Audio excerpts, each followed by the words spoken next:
सालों पहले की बात है। काशी नगरी में रामदास नाम का एक मोची रहता था। वह काफी नेक दिल इंसान था, हर किसी की मदद के लिए हरदम तैयार। उसके पास कोई भी मदद मांगने के लिए आए तो उसे उदास होकर नहीं लौटना पड़ता था।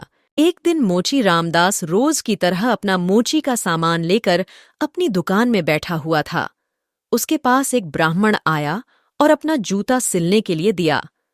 जूता सीलते हुए रामदास ने ब्राह्मण से पूछा, आप कहाँ से आए हैं? ब्राह्मण देव ने जवाब दिया, मैं कावेरी तट से यहाँ गंगा माँ के दर्शन करने और नहाने आया हूँ। एकदम से मोची रामदास ने पूछा, क्यों, आज कावेरी नदी में पानी खत्म हो गया है क्या? ब्राह्मण यह बात सुनकर हैरान हो गया। उसने रामदास से कहा, तुम गंगा तट पर रहते हो और ऐसी बात कर रहे हो। क्या तुम्हें गंगा माँ का महत्व नहीं पता? क्या तुम कभी वहां स्नान और दर्शन के लिए नहीं गए?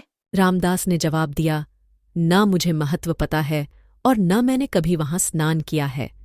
रामदास आगे कुछ बोलता कि उससे पहले ही ब्राह्मण देव ने कहना शुरू कर दिया, गंगा तट पर रहकर न गंगा की शक्ति का पता है और न कुछ और, तभी तो तुम्हारे भाग्य फूटे हुए हैं। उसके बाद ब्राह्मण ने रामदास को गंगा माँ की महिमा सुनाई।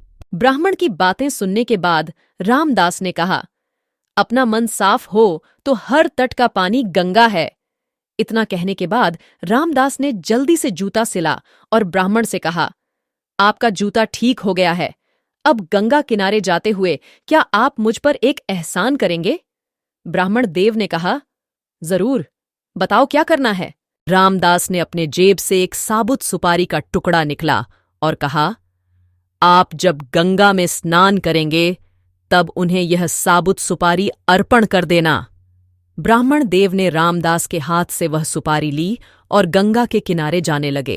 वहां स्नान करने के बाद ब्राह्मण देव ने हाथ में सुपारी लेकर गंगा माँ को पुकारते हुए कहा, माँ, यह रामदास ने आपके लिए भेजा है, इसे स्वीकार कीजिए।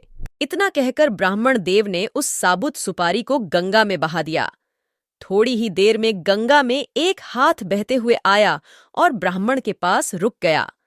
उस हाथ में एक सोने का एक कंगन था। उसी समय एक आवाज आई, मेरी तरफ से यह कंगन रामदास को दे देना।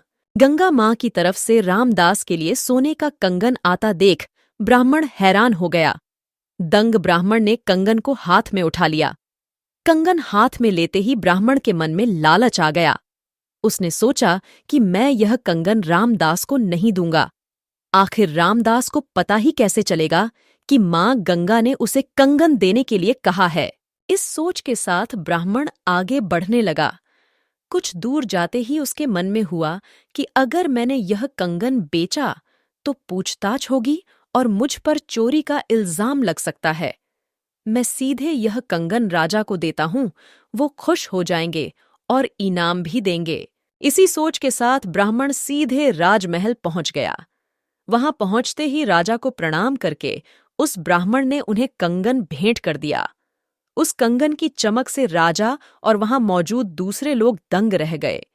राजा ने कहा, ब्राह्मण देव, यह कंगन देखकर तो लग रहा है मानो यह स्वर्ग लोक का है।